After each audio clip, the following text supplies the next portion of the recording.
guna inhaler. Ada ulama ni kata batal, ulama ni kata tak batal. Batal sebab apa? Tak batal sebab apa? Batal wuduk benda yang keluar.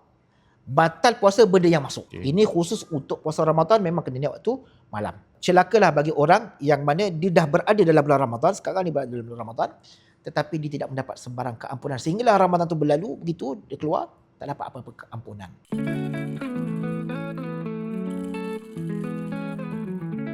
Bismillahirrahmanirrahim. Assalamualaikum warahmatullahi wabarakatuh.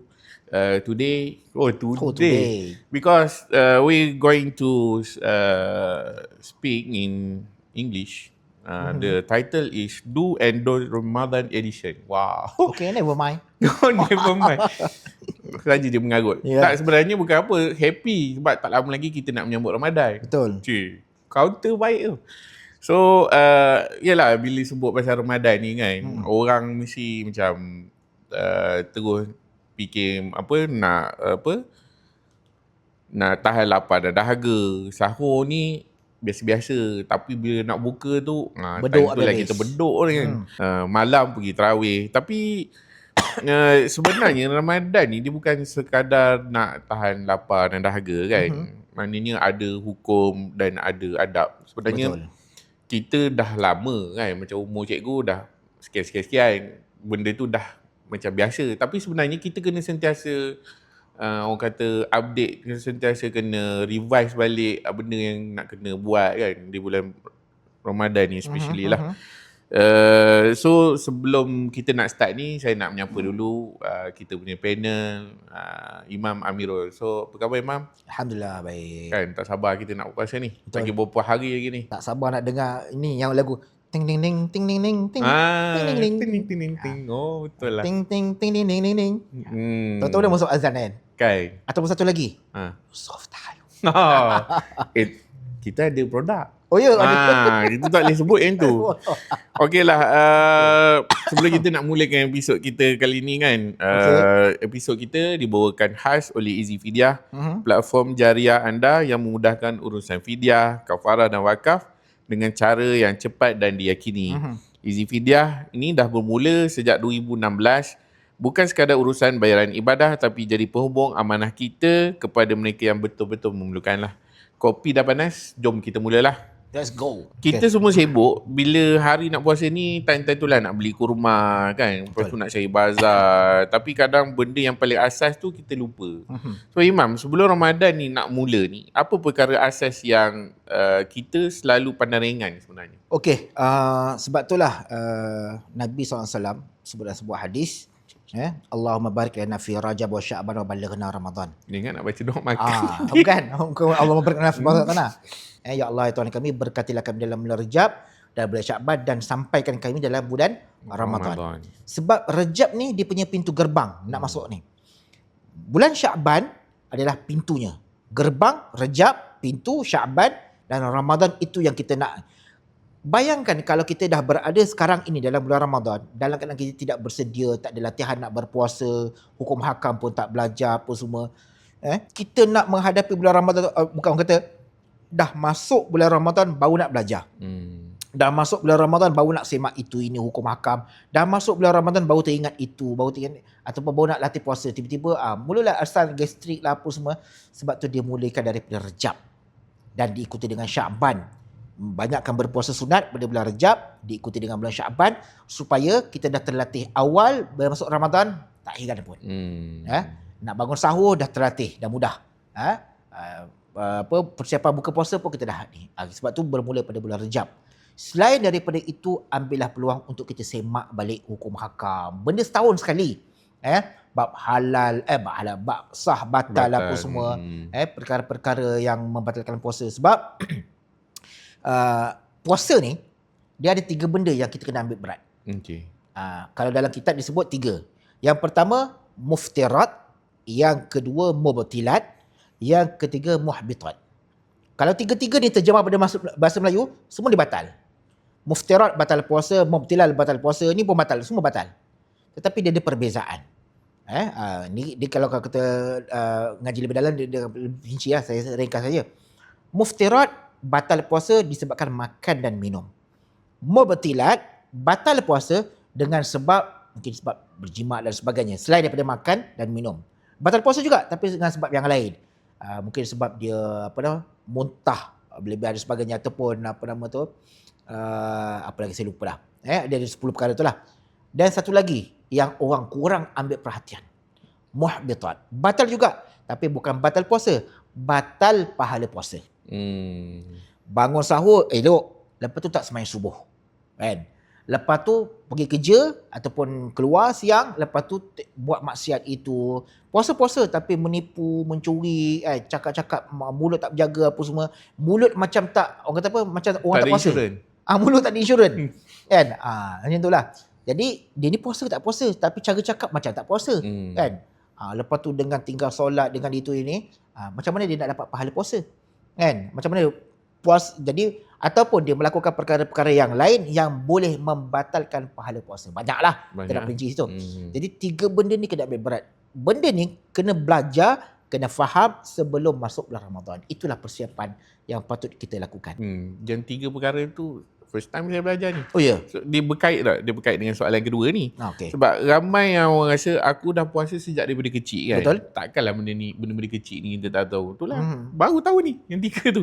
So Imam, kenapa penting kita asyik nak duk ulang-ulang hukum puasa ni? Pertama kita sebut setahun sekali lah. Kita nak ulang benda tu setahun sekali. Dan yang kedua, ilmu ni sentiasa berkembang. Macam cikgu cakap tadi, baru tahu yang ketiga tu kan. Ilmu sentiasa berkembang. Ada benda yang mungkin kita tak pernah jumpa sebelum ini, ataupun penerangan tu tak menyeluruh. Sampai pada kita tak menyeluruh. Macam kes COVID itu kan, yang betul, batal ketat kalau kita buat tu kan. Hidung apa semua ya. Ada orang kata batal tak batal. Sama juga orang guna inhaler. Kan? Guna inhaler. Ada ulama ni kata batal, ulama ni kata tak batal. Batal sebab apa? Tak batal sebab apa? Sebab tu kena tahu. Oh, ustaz kata tak batal, tak batal. Oh, kata ni batal, batal. Tapi tak tahu apakah sebab dia. Lepas tu pula inhaler ni ada 2 jenis. Ada inhaler hidung, ada inhaler untuk asma. Nama dua-dua inhaler juga. Jadi bila kita nak masuk Ramadan, benda ni kena ulang-ulang sebab supaya ilmu kita semakin bertambah dan upgrade. Dulu kita tahu inhaler batal puasa. Tak batal puasa. Tiba-tiba kita sama-sama, rupanya batal puasa. Sebab apa? Inhaler ni dia ada perisa. Bukan perisa, dia ada dia punya jisim dia. Dia punya, kalau kita ambil tisu, kita pun spray yang ni asma tau. Bukan ini inhaler mulut untuk asma. Bukan inhaler hidung yang orang semua tu lain. Inhaler hidung tak batal. Tapi inhaler yang ni dia ada dia punya, kita ambil tisu, kita spray. Dia ada dia punya macam wap gitu. Benda ni masuk ke dalam. Melepasi rongga ni. Benda tu. Sebab dia sampai ke paru-paru. Sebab tu dia sama macam orang kata, kalau macam tu baik isap rokok kan, isap rokok bulan puasa. Kan? Hukum sama ya. Memang rokok tu dari sudut hukum tu haram tu lain lah. Tapi dia punya jisim tu boleh masuk sampai ke paru-paru. Asap masuk sampai ke paru-paru. Kalau inhaler sampai, dia spray dia punya wap tu sampai. Kalau tak sampai, apa fungsi inhaler tu? Kan? Dia nak bagi oksigen pada ni. So sampai paru dia pump kan. So menyebabkan itu majoriti ulama kata batal puasa. Cuma ada beberapa fatwa, ada beberapa pandangan kata inhaler tak batal puasa dengan alasan-alasan tertentu. Tapi saya lebih memilih mengatakan inhaler tu batal puasa atas alasan ini dan sebab ini. Kita jelaskan kenapa sebab jenis ni. Dia tak bolehlah kita kata itulah, tak apalah, puasa ni ataupun kita sebut benda ni tak apalah. Daripada kecil kita dah belajar. Daripada kecil kita dah berpuasa. Takkan nak buka buku balik, takkan nak belajar balik apa semua. Tiba-tiba datang hukum baru. Tiba-tiba dia kena asma time tu. Tiba-tiba dia mengandung Ramadan baru ni. Kan? Nak puasa tak puasa, nak puasa. Puasa nak buka puasa sebabkan anak ke nak buka puasa sebabkan lapar? Dia okey, badan sihat apa? Tak lapar. Tapi takut anak tak dapat supply makanan dalam perut. Macam ni lah hukum. Dulu kata tak nak belajar buku puasa kan. So benda ni kena ulang kaji setiap tahun. Bab hukum akan puasa. Banyak kita kena tahu. Alang-alang Iman dah sebut pasal inhaler tu kan. Kalau memang dia jenis yang kena pakai, so macam ni dia nak kena buat? Sebab itulah orang sakit, faman kana minkum maridan aw ala safarin. Ini basic dia. Barang siapa yang sakit, memang dia sakit, Aw ala safarin. Orang yang bermusafir. Orang sakit, kita ambil orang sakit lah. Orang sakit, dia ada rukhsah untuk tidak berpuasa. Kalau dia punya asma itu kronik. Okey. Tetapi kalau dalam sehari dia tak pakai oksigen tu, dia masih boleh lagi, dia puasa pun masih elok lagi. Doktor kata, okey, tak apa. Awak tak pakai inhaler pun awak masih boleh menyawa lagi. Kan? Tak ada masalah. Tetapi kalau memang betul-betul terdesak, dia nak pakai ke apa semua, tu cerita lain lah. Sakit memang ada rukhsah. Itu basic yang kita kena faham. Okey. Bila dah ada cerita pasal rukhsah ni, yalah, pasal batal puasa kan selalu jadi debat panjang. So sebenarnya Imam, apa prinsip utama ulama guna untuk tentukan sesuatu itu batal puasa ataupun tidak? Perkara asas dalam perkara dia panggil mubtilatus saum. Perkara asas dalam bab membatalkan puasa ni, sesuatu benda yang masuk ke dalam rongga yang terbuka. Apa rongga yang ada pada kita? Berapa lubang yang ada? Berapa rongga yang ada? 7? Telinga, mulut, 7 ke apa, tak kisahlah. Kan? Rongga yang terbuka masuk. Okey. Batal puasa. Secara asas lah. Ulama dia detailkan lagi sampai had mana. Sebab tu ada orang kata boleh korek telinga waktu puasa, tapi jangan sampai pada had gegendang. Korek hidung boleh, tapi depan luar-luar macam ni. Tapi kalau sampai ke tulang jari kita ni, rasa tulang hidung, Seronok sangat. Seronok sangat. Sampai hilang jari kan. Masuk sampai ke dalam ni kan. Jadi batal puasa. So dia ada ulama bincang di sudut had tu. Okey. Sama juga itu asas asas perkara yang batalkan puasa. Kita nak ingat benda ni senang je. Batal wuduk, batal puasa. Batal wuduk benda yang keluar. Batal puasa benda yang masuk. Itu asas dia. Batal wuduk benda yang keluar. Kentut, kencing berak, angin apa semua tu benda yang ni. Muntah kan. Tapi kalau batal puasa benda yang masuk. Benda yang masuk. Okey. Selain daripada itu ada juga yang kita sebut tadi. Kan muftirat benda yang masuk. Mubtilat pun benda yang masuk. Ada orang dia tak makan minum, tapi masuk sesuatu dalam rongga yang terbuka. Boleh batal juga. Contohlah boleh jimat ke, ataupun dia saja ni macam orang apa? Yang tadi cikgu sebut dipakai apa? Ni boleh ambil ni. Yang jolok hidung kan. Ulama bincang batal puasa tak kan. Sebab tu kebanyakan ulama kata dia menggalakkan kita supaya buat orang panggil apa nama ni? Swab test. Swab test tu buatlah pada waktu malam. Sebab bila dijolok ni kan, dia memang dalam tau, dia sampai ke tulang hidung tu. Memang batal lah. Tapi kalau waktu tu dia ada keperluan lain, so ulama berfatwa kan, tengoklah pandangan-pandangan ulama ada yang kata tak batal kan, sebab ada keperluan kat situ. Tapi kalau kita was-was ragu-ragu, kita ambil lah pandangan yang kata batal, tapi buatlah waktu malam. Sama juga kita yang ambil ILU apa semua tu kan. Dia macam-macam lah. Okey, jadi asas dia tu, perkara yang batalkan puasa untuk mudah kita ingat adalah benda yang masuk. Batal wuduk benda yang keluar. Simple. Okey, ni soalan klasik setiap Ramadan, bulan Ramadan lah. Tadi Imam pun dah sebut. Kalau seorang tu dia berjunub dan mandi wajib selepas azan subuh. Okey. Kan, sah tak puasa dia? Dia Bilal ke? Nak azan subuh? Tak boleh lah. Okey. Orang yang berjunub, lepas tu dia sahur, maksudnya dia sahur dululah, dia sahur dulu, tapi dia melewatkan mandi junub selepas azan subuh baru ni, tak ada masalah. Cuma kalau lewatkan mandi wajib ni ataupun mandi junub ni, hukumnya makruh. Tambah dia boleh jadi haram sebab kalau dia melewatkan mandi wajib sampai habis waktu subuh tak semayang. Lepas sahur dah kenyang, dah makan, lepas tu tak mandi junub pula, azan dah masuk, dah masuk waktu, dah azan apa semua, lepas tu tak semayang subuh. Jadi haram lah. Jadi sebab tu azan subuh, dia utamakan sahur dulu, dia makan dulu lah, sebab takut habis waktu semua, dia makan dulu, azan, lepas tu dia mandi. Tak ada masalah. Tapi melewat-lewat tu hukumnya makruh. Tapi kalau sampai habis waktu subuh dan dia tak sembahyang subuh, haram lah. Maknanya kalau dia contoh dia sengaja tu memang Okey. Ya, betul. Dia contohlah, kalau contoh memang dia lepas makan dia perlu ambil 5 atau 10 minit untuk nak tenang dulu. Kan? Dah azan dah. Ambil masa dulu, duduk dulu kan, layan-layan, perut kenyang apa semua, dah sendawa apa semua. Okey, lepas habis azan 5 minit 10 minit kan, dia baru nak masuk mandi apa semua, tak ada masalah lah. Tapi kalau dia sengaja lewat-lewatkan sampai dah pukul 7, 7.30 dah. Kan? Tak mandi-mandi lagi. Subuh pun dia dah habis, dah masuk syuruk dah. Tu haram. Okey. Faham? Okey, ini macam nampak teknikal sikit, Mam. Tapi nak minta Imam perjelaskan lah. kalau seorang tu dia bersetubuh di siang hari kan, Okey. Ramadan, tapi sebelum tu dia buka puasa dengan minum air. Okey. Maknanya dia macam dia guna taktik kat situ Helah kan. lah, helah. Helah kat Okey. situ kan. Adakah masih kena kafarah? Okey. Ulama bincang berkaitan dengan dalam mazhab Syafi'i bincang juga. Helah tu memang digunakan untuk nak mengelak daripada dikenakan kafarah. Okey, secara asas kita faham hukum berjimak pada siang hari Ramadan adalah membatalkan puasa, bahkan dikenakan kafarah. Betul. Dalam ayat surah Nisa, dalam surah Al-Baqarah tu kan, uhilla lakum litusiyam rafasul, hanya waktu malam siang tak boleh.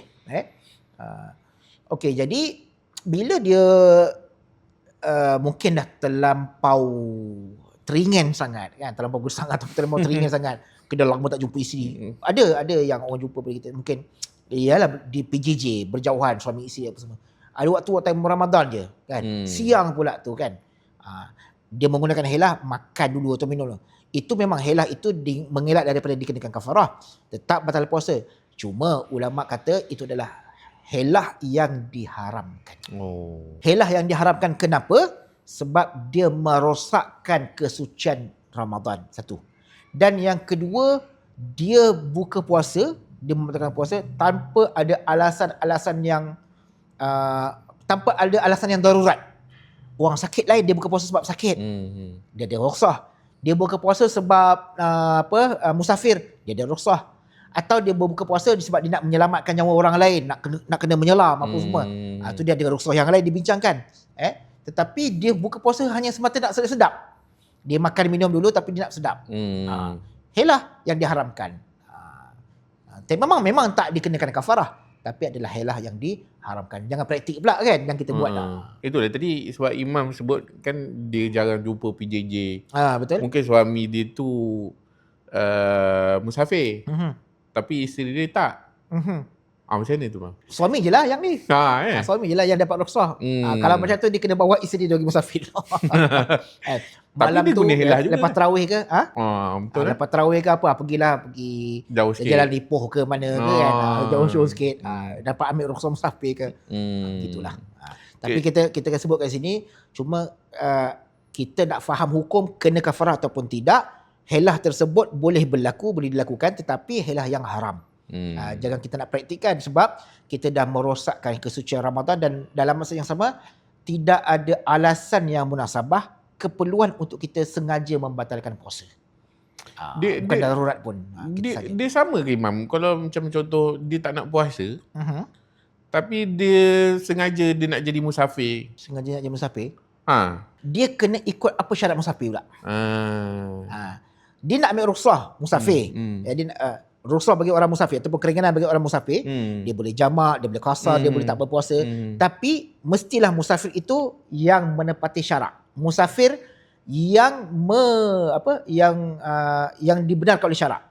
Ada orang pergi musafir tapi dia pergi, contohlah, dia pergi naik ke Genting Highland ataupun dia pergi main judi ke pergi mana kan. Dia musafir. Kan dia datang daripada Johor, datang daripada Ipoh, tapi dia kata saya musafir. Tapi tujuan musafir tu apa? Bukan tujuan musafir yang dibenarkan oleh syarak. Ataupun saja-saja tanpa tujuan. Ulama bincang juga kan. Tapi kalau memang benda tu kita hanya semata-mata untuk nak jadi musafir, tak ada kot orang buat begini kan. Dia musafir lepas tu nak buka puasa. Tapi rugilah kan. Lepas tu dia nak kena qada kan. Dia kena ganti. Satu hari puasa yang ditinggalkan dalam bulan Ramadan takkan boleh sama dengan 100 hari puasa yang diqadakan balik tu. Sebab puasa benda yang sama, dia ganti puasa. Tetapi bukan pada bulan Ramadan, bulan yang diberkati, Ramadan Al-Mubarak, yang mendapat keampunan apa semua. Dia puasa tapi dia hari yang lain ataupun diganti yang lain. Ayat tu cantik memang. Ayat tu biarlah bulan puasa tu, bulan yang ni kan saja-saja. Kalau contoh, kalau dia musafir, ni tak kita tambah. Kalau dia musafir tetapi dia tak nak ambil rukhsah, tak nak ambil keringan, tak nak batal puasa, dia boleh kekal. Contoh macam daripada KL ke Ipoh, mungkin 2 jam, KL ke JB 4 jam, 5 jam kan. Dan dia pun tak lapar, dia boleh berhenti rehat apa, cuma dia tak makan minum, dia tak berhajatkan kepada untuk nak makan apa semua. Jadi seeloknya dia kekal lah kan. Kalau dia makan pun, kalau dia musafir, kalau dia berbuka puasa pun tak menjadi masalah. Itu rukhsah dia. Cuma dia rugi dengan bila nak kena, satu dia nak kena ganti balik, dan yang kedua rugi pada hari tersebut. Walaupun rukhsah itu Allah bagi, Allah izinkan, tapi dari sudut fadilat Ramadan tu dia berbeza dengan orang yang puasa di bulan-bulan yang lain. Ramadan dia orang kata puasa bulan ni berapa? Tak dapat lah, dapat 10 hari je, dapat 30 hari. Walaupun dapat 30 hari, 29 hari kan. Dia dapat tu tak syok lah. Betul. Yang ni dia bunyi pelik dan kelakar lah kan. Tapi serius juga. Selalu orang tanya, Mam. Kenapa kentut dalam air ni dikatakan boleh membatalkan puasa? Okey, dia tak pelik pun. Kita kena faham secara asas tadi. Basic. Apakah perkara asas yang membatalkan puasa? Sesuatu yang masuk dalam rongga yang terbuka. Kalau kita mandi pada siang hari Ramadan, sedang berpuasa, mandi shower, masuk air tak? Boleh masuk air. Kita dongakkan kan, sambil mandi sambil minum kan. Boleh batal puasa. Bukan dalam air pun kan. Ataupun dia buka dia masuk kat hidung, masuk kat mulut apa semua, boleh batal puasa. Even kalau dia masuk dalam air, dia masuk dalam kolam, mandi dalam kolam cetek bawah ni, tak batal puasa kan. Tapi kalau kolam tu dalam, adat kebiasaannya kalau kentut dalam kolam ataupun kentut dalam air, maksudnya kalau air tu dalam, kolam tu dalam lah, bila angin keluar, so rongga punggung kita terbuka, kebiasaannya adat dia air boleh masuk. Kebiasaannya air tu boleh masuk. Kalau macam tu memang diyakini air tu masuk, batal puasa. Bukan kata rongga, bukan kentut dalam ni ya. Dia masuk, dia menyelam. Menyelam pun boleh batal puasa. Dia menyelam. Buka mulut. Confirm. Tak, dia okey, contoh dia menyelam, dia tutup mulut, lepas tu hidung. Confirm bunyilah sikit-sikit pun masuk telinga ke apa. Memang dia kat mulut tersedak air ke apa ke. Sebab tu berjaga-jaga itu lebih baik. Hati-hati ataupun berjaga-jaga daripada perkara yang boleh menyebabkan kita batal puasa. Okey. Nak mandi kolam mula puasa. Okey, mandi kolam yang cetek paruh lutut dia. Mandilah kolam tu. Tapi jangan berenang. Mandi main cucuk air gitu. Dia bukan kata kentut dalam ni. Mandi shower pun boleh batal puasa. Tapi itu yang kita asas, perkara asas membatalkan puasa benda yang masuk. Itu kita faham. Clear. Tapi ada juga satu lagi. Ada satu lagi. Kentut yang batalkan puasa walaupun bukan dalam air. Macam mana? Ada? Kentut batal puasa walaupun bukan dalam air. Dia kentut batal puasa. Apa Sambal kunyah karipap. Itu confirm lah ya. Okey lah. Ni bab niat ni ramai lagi orang keliru kan. So sebenarnya boleh ke kalau kita niat tu selepas azan subuh? Puasa Ramadan, syarat utama dia, puasa ni ada berapa rukun? Dua. Satu niat. Yang kedua menahan diri daripada melakukan perkara-perkara yang membatalkan puasa. Dua je rukun puasa. Okey, bab niat ni ulama bincang apa syarat niat. Rukun puasa niat. Tetapi syarat bagi rukun niat ni, apa syarat dia? Syarat dia adalah tabyid. Tabyid ni apa? Niat pada waktu malam. Ini khusus untuk puasa Ramadan, memang kena niat waktu malam. Sebab tu ulama bincang niat sebulan Ramadan, niat pada setiap malam Ramadan, setiap malam pun ulang niat nawaitu shaum kan. Tu banyaklah perbincangan tu. Cuma isu soalan tadi tu, kalau niat selepas azan subuh boleh tak boleh? Boleh untuk niat yang puasa sunat saja. Tu satu. Yang kedua, bagaimana kalau dia nak niat puasa wajib selepas azan subuh? Kalau dia pernah niat pada malam pertama Ramadan. Malam pertama Ramadan, dia dah niat. Dia dah niat, okey aku nak berpuasa pada esok hari sebulan Ramadan. Dia dah cover nak niat sebulan Ramadan. Tiba-tiba mungkin hari ketiga, hari keempat, dia terlupa nak niat waktu malam. Tiba-tiba bangun subuh, dah terlajak, tak sahur, azan subuh, baru dia niat. So dia dah cover dengan niat yang pertama. Tapi jangan ulang pula, jangan disengaja. Tapi sekurang-kurangnya dia boleh pakai pendapat ataupun kaul yang mengatakan memadai niat sebulan. Itu dalam mazhab Maliki. Boleh niat sebulan Ramadan. Tetapi dalam mazhab Maliki pun menggalakkan kita untuk niat pada setiap malam. Cuma kita dalam mazhab Syafi'i wajib niat pada setiap malam-malam Ramadan. Kalau puasa sunat tak ada masalah, boleh. So puasa ni mungkin sah tapi belum tentu ada nilai kan. Apa perbuatan yang orang kata macam benda ni remeh tapi sebenarnya dia boleh merosakkan nilai puasa tu? Itu yang kata tadi muhbitat ya. Muftirat, mubtilat, muhbitat. Perkara yang membatalkan puasa dengan makan minum, perkara yang membatalkan puasa dengan sebab-sebab yang lain seperti jimat dan sebagainya. Kemudian perkara-perkara yang membatalkan pahala puasa. Kualiti, nilai. Banyaklah. Puasa cakap benda kotor, puasa dia puasa tapi dia buat perkara-perkara yang menghilangkan ataupun membatalkan pahala puasa. Contoh dia mengumpat ke, orang buat benda-benda tak elok, benda apa semua. Puasa tak tutup aurat. Dia satu kewajipan yang dia buat. Kewajipan ni tak buat. Puasa tak semayang. Apa ramai. Contohnya lah, kalau dia sibuk dengan niaga, sibuk dengan kerja. Tambah lagi orang yang menjaga bazar Ramadan. Lepas Zuhur dah nak kena pacak meja, nak kena buka kemah apa semua. Menjaga asar, menjaga Maghrib orang azan dah buka kat kedai je kan. Maghrib pun tak semayang. Dia buka situ, maghrib tak semayang, nak kena asar tak kemas lagi semayang. kan. Nak balik rumah lagi dengan penat apa semua, nak mandi lagi. Sibuk cari. Itulah puasa jadi sia lah. Bukan saya kata, sebab Nabi sebut kam min sa'imin laisa lahu kam min sa'imin laisa lahu illa al-ju' wa natash laisa lahu ajrun illa al-ju' wa natash.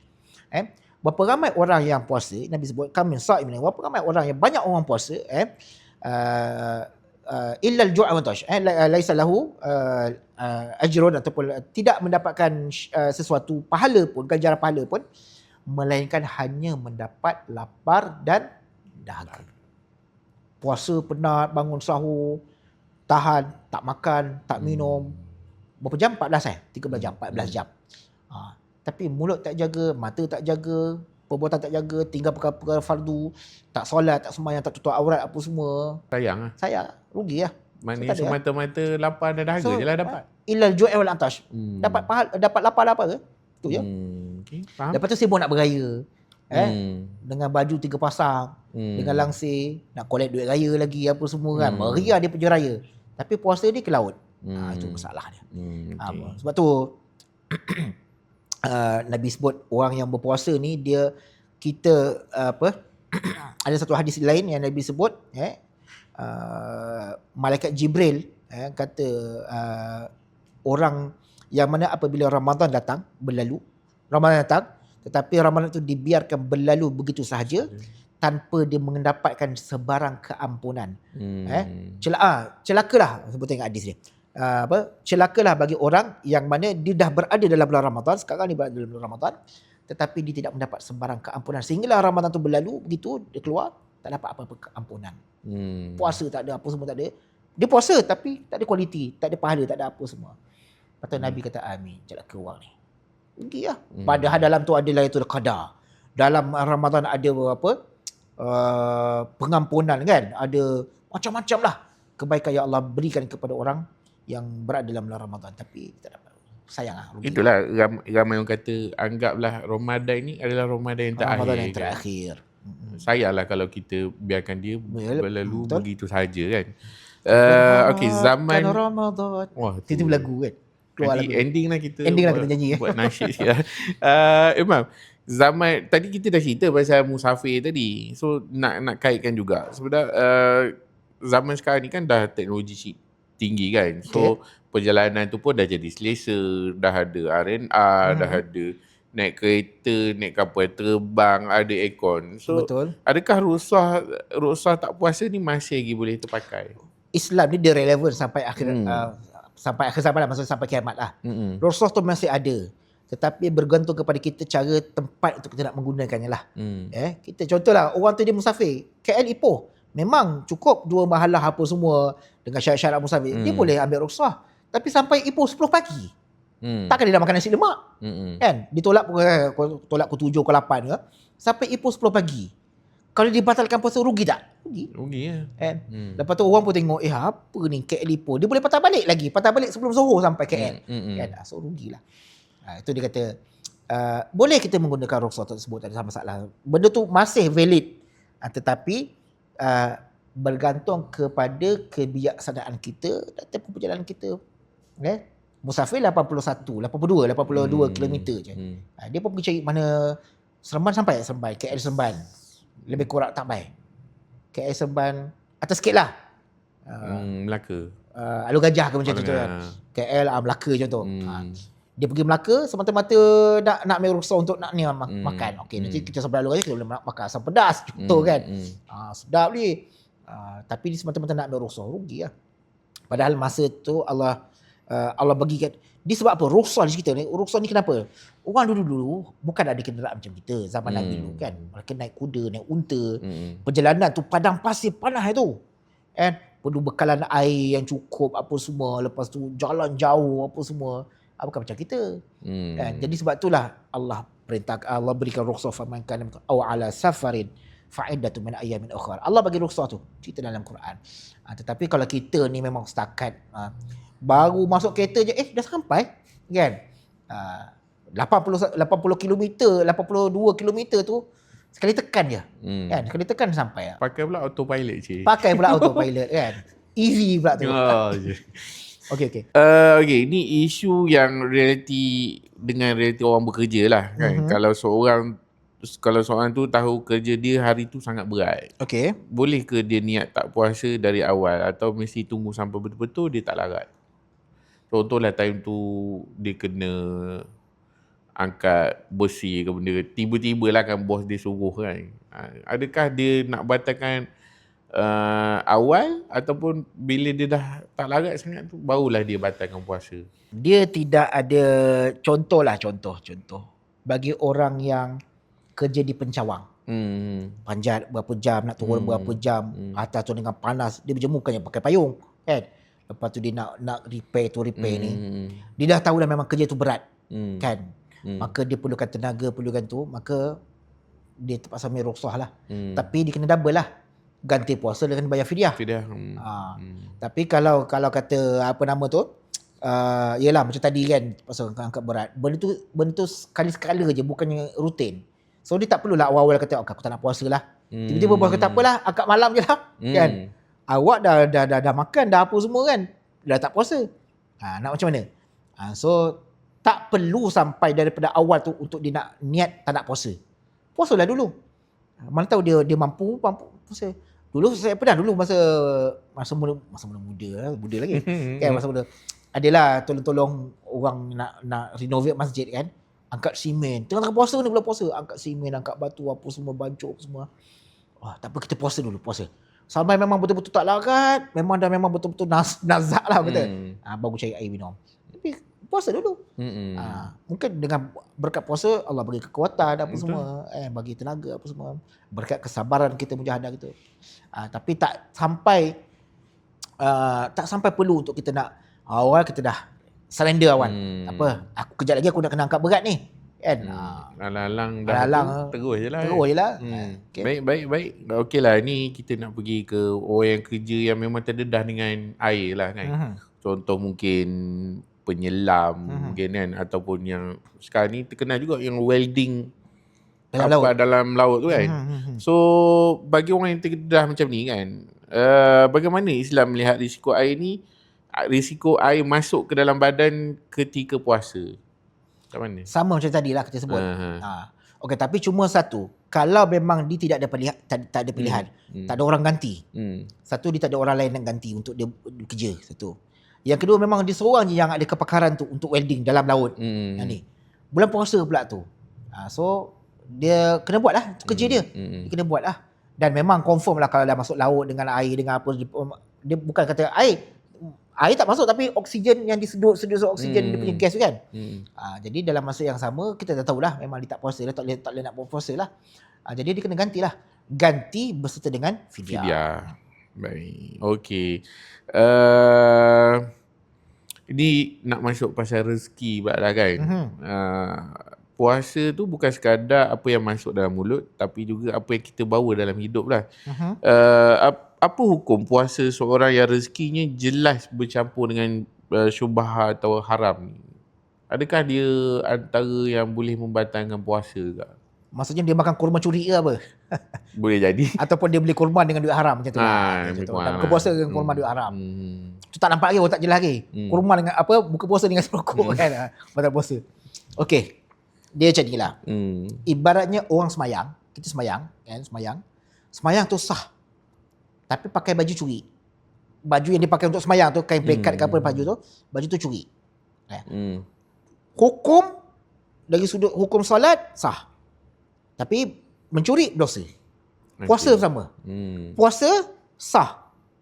Tapi ambil benda-benda yang syubhat ataupun benda yang haram. Dia buka puasa dengan benda haram. puasa tu dapat dibatalkan. Dapat dia buka puasa. Contoh dia kurma yang dicuri. Pergi curi kat supermarket ke apa.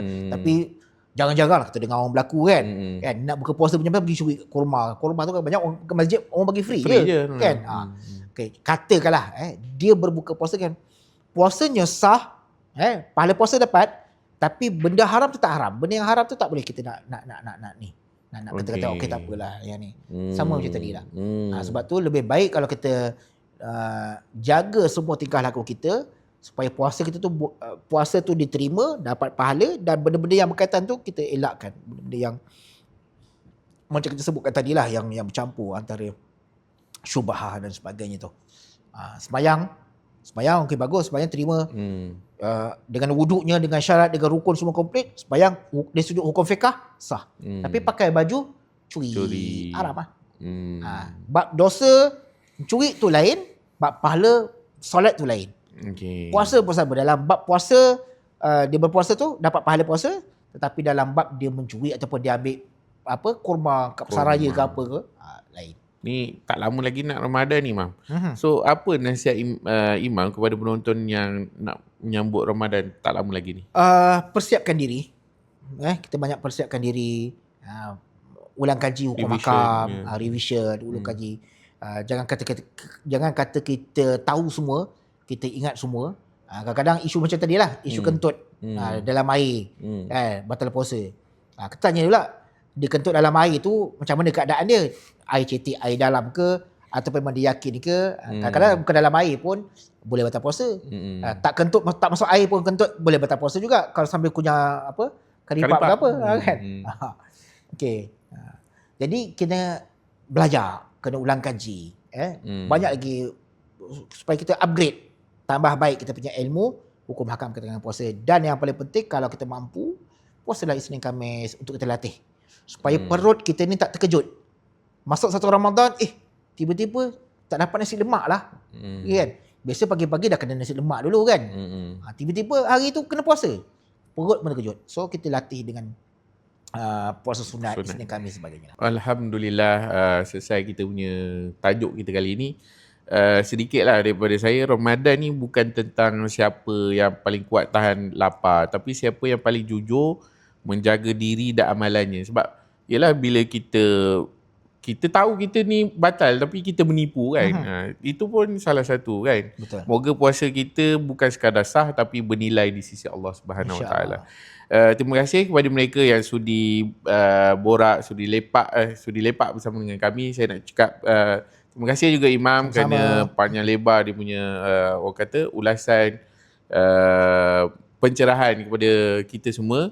Yang rasa kita punya borak kali ni ada rasa, ada isi, jangan lupa tekan butang suka, boleh kongsi atau boleh sebar dan langgan kami di media sosial Borak Kopi O. Saya akhiri dengan serangkap pantun, mentari pagi belum menjelma, dimulai dengan niat sebenar.